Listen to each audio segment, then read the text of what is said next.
حضرت انس بن مالک کہتے ہیں میں حضور کے پاس بیٹھا تھا، حضرت عبداللہ ابن عمر بھی بیٹھے تھے،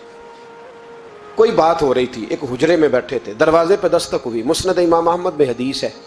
نبی پاک علیہ السلام نے فرمایا انس دروازہ کھولو، دروازے پہ وہ بندہ ہے جس کو اللہ بغیر حساب کتاب جنت عطا فرمائے گا، وہ بندہ ہے دروازے پہ۔ حضرت انس بن مالک کہتے ہیں میں نے دروازہ کھولا تو بندہ دیکھا، غریب سا ایک انصاری صحابی، اور بندہ بڑا سادہ، وضو تازہ کر کے آیا ہے تو پانی کے قطرے داڑھی سے بہہ رہے ہیں، اور چمڑے کے جوتے اس نے لپیٹ کے نا تو بغل میں چھپائے ہوئے،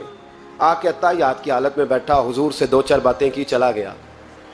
ہم اس کا رنگ دیکھتے رہے اور مصطفیٰ کا کرم دیکھتے رہے۔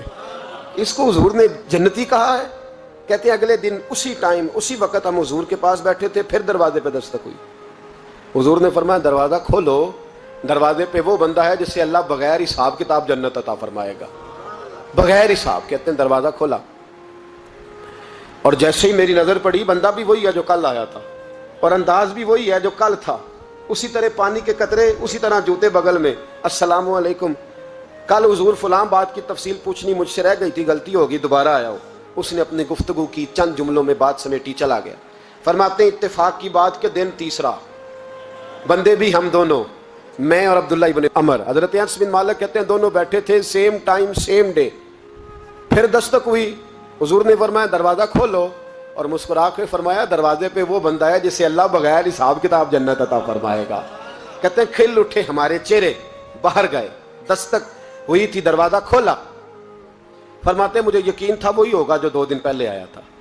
اور میرے یقین کے مطابق ہی کام ہوا، وہی بندہ تھا جو کل بھی تھا، جو پرسوں بھی تھا، حالت اور کیفیت اور انداز بھی وہی تھا، پانی کے قطرے بہ رہے ہیں، اور اس شخص نے جوتے بغل میں دبائے ہوئے خدمت میں حاضر ہوا، بیٹھ گیا، بات چیت کی، چلا گیا۔ حضرت انس بن مالک کہتے ہیں تھوڑی دیر ہوئی تو حضور بھی تشریف لے گئے۔ حضرت عبداللہ ابن عمر مجھے کہنے لگے یار ویسے کتنے اس کے نصیب ہیں، کتنے نصیب ہیں، کوئی آیا لے کے چلا گیا، کوئی آیا لے کے چلا گیا، کوئی عمر بھر بھی نہ پا سکا، میرے مولا تجھ سے گلا نہیں، یہ تو اپنا اپنا نصیب ہے، یہ تو اپنا اپنا، اور نہ کسی کے حال پہ طنز کر، نہ کسی کے غم کا مذاق اڑا، وہ جسے چاہے جیسے نواز دے، یہ مزاج لطف رسول ہے صلی اللہ تعالی علیہ وسلم۔ کہتے ہیں ہم لوگ گفتگو کرنے لگے، عبداللہ ابن عمر مجھ سے کہنے لگے یار ویسے پتہ کرنا چاہیے یہ کون سا عمل کرتا ہے، پتہ کرنا، جیسے ہم نہیں پتہ کرتے کہ یہ بندہ بڑا چمک گیا، پتہ کرو کون سا کاروبار کرتا ہے، ذرا اس کی جاسوسی تو کرو۔ اور بندے بھی بڑے سمجھدار ہیں، وہ سائیڈ بزنس نہیں بتاتے، وہ کہتے ہیں وہ جو میرا علیحدہ ہے وہ نہیں بتانا، کہیں یہ نہ شروع کر لے۔ حالانکہ انسان کے پاس جو خوبی، جو اللہ نے اسے دولت دینی ہوتی ہے، وہ اپنا اپنا نصیب ہوتا ہے، وہ گھر میں بیٹھے بھی اللہ عطا کر دیتا۔ وہ کہتے ہیں کہ پتہ کرو کیا عمل کرتا ہے۔ تو حضرت عبداللہ ابن عمر کہتے ہیں میں اس کے پیچھے ہو گیا، اس سے سلام لی، تو میں نے کہا مجھے 2-3 دن کے لیے مہمان بنا لو گے؟ مان نہ مان میں تیرا مہمان، 2-3 دن کے لیے مہمان بنا لو گے؟ تو کہتے ہیں مجھ سے کہنے لگا کوئی گھر میں جھگڑا ہو گیا، کیونکہ پڑوس میں تو تمہارا قریب ہی تو تمہارا گھر ہے، میرے مہمان بننے کو جھگڑا ہے؟ تو میں نے کہا چلو ایسے ہی سمجھ لو، پر مجھے مہمان بنا لو۔ کہتے ہیں میں 3 دن اور 3 راتیں اس شخص کے ساتھ رہا، وہ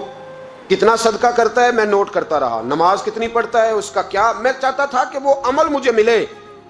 جس کی برکت سے مصطفیٰ نے اسے 3 مرتبہ جنتی فرمایا ہے، تاکہ وہ کیفیات مجھے بھی ملیں۔ حضرت عبداللہ ابن عمر کہتے ہیں کہ میں نے کوئی خاص چیز نہیں دیکھی، وہ عشاء پڑھتا تو فجر تک بستر پہ کروٹیں لیتا، اور میں الحمدللہ اٹھ کے تہجد بھی پڑھتا، نوافل بھی پڑھتا۔ کہتے ہیں وہ 1 سپارہ پڑھتا، میں 3 پڑھتا۔ فرماتے ہیں اس نے 3 دنوں میں کھجور بھی صدقہ نہیں دی، کہ کھجور بھی، اور میں نے بڑے بڑے غریبوں کی مدد کی۔ میں کہنے لگا کہ عمل تو میرا زیادہ ہے اس سے، پھر خوبی کیا ہے؟ خاص توجہ کرنا، اسلام اور دین کا جو فکری اساس ہمیں صحابہ نے دی۔ حضرت عبداللہ ابن عمر کہتے ہیں میں نے تیسرے دن اسے کہا بھائی اللہ تیرا بھلا کرے، تو نے بڑی خدمت کی، میں نے جانا ہے میرا کوئی جھگڑا نہیں ہوا تھا، میں تو بس تیرا عمل دیکھنے آیا تھا کہ تو عمل کیا کرتا ہے۔ تو وہ صحابی کہتے ہیں مجھے کہنے لگے یار تو میرا عمل دیکھنے آیا تھا، مجھے بتا تو صحیح کیا نے، اور کیوں دیکھنے آیا میرا عمل، تجھے کیا ضرورت پڑی میری جاسوسی کی؟ تو کہتے ہیں مجھ سے جب اس نے سوال کیا تو میں نے اس کو کہا بھائی تو 3 دن آیا نا، ہم بیٹھے ہوئے تھے، کہا ہاں میں آتا رہا ہوں، کہا 3 دن نبی پاک نے فرمایا اللہ تجھے بغیر حساب کتاب جنت عطا فرمائے گا۔ تو میں چاہتا تھا کہ میں ذرا جاسوسی کروں، ذرا دیکھوں، کھوج لگاؤں، کون سا ایسا عمل ہے, آپ بھی ذرا دھیان دیجئے گا, کون سا ایسا عمل ہے, حالانکہ تو شاہ پڑھتا ہے اور اٹھ کے فجر پڑھتا ہے, میں تہجد بھی پڑھتا ہوں, تیرا سپارہ ایک ہے میرے 3 ہے, کون سا ایسا عمل ہے جس کے سبب تجھے جنت ملے گی؟ کہتے ہیں وہ صحابی کہنے لگے یار کوئی ایسا عمل نہیں, کوئی شے نہیں, میں اس قابل ہی نہیں, من نانم کے من دانم, جو میں ہوں مجھے پتا ہے. کہا پھر کوئی بات تو ہوگی, تیری مہربانی بتا دے, میں نے 3 دن 3 راتیں محنت کی ہیں, بتا دے. کہتے ہیں وہ کہنے لگے اگر تجھے بتاؤں نا تو پھر سن, میں جب رات کو سوتا ہوں تو اپنے دل پہ نظر ڈالتا ہوں, اور سویرے جب اٹھتا ہوں تو پھر اپنے دل پہ نظر ڈالتا ہوں, موبائل پہ نہیں, کنجی پہ نہیں, یہ چابیاں کدھر ہیں, بٹوے پہ نہیں, میں رات کو سوتے ہوئے بھی اپنے دل پہ نظر ڈالتا ہوں, سویرے اٹھتے ہوئے بھی میں سب سے پہلے اپنے دل پہ نظر ڈالتا ہوں. فرماتے ہیں الحمدللہ میرے دل میں کسی کا حسد نہیں ہے, کسی کے بارے میں کوئی کینہ نہیں ہے, کوئی کسی کے بارے میں میل نہیں, میں اللہ کے ہر بندے کے بارے میں سوچ, نظریہ, فکر اچھی رکھتا ہوں. اور فرمایا میں تیرے بارے میں بھی عبداللہ یہی سوچتا ہوں کہ تو مجھ سے زیادہ نیک ہے. الحمدللہ اس وقت بھی میرا ذہن یہ ہے کہ انس بن مالک مجھ سے زیادہ پرہیزگار ہے. اس وقت بھی میری سوچ یہ ہے کہ محبوب کے سب صحابہ میں سب سے کمزور میں ہی ہوں. نابد عبداللہ ابن عمر کہتے ہیں میں نے اس کا ہاتھ چوما, میں نے کہا سمجھ آ گئی ہے, تیرا نظریہ, تیری سوچ پکی اور سچی مسلمان ہے, تو دل اور روح کا مسلمان ہے, تو نظر اور روح کا مسلمان ہے. یہ سبب ہے کہ اللہ کے رسول نے زمین پر چلتے ہوئے بھی تجھے 3 دفعہ جنت کی بشارت عطا فرما دی.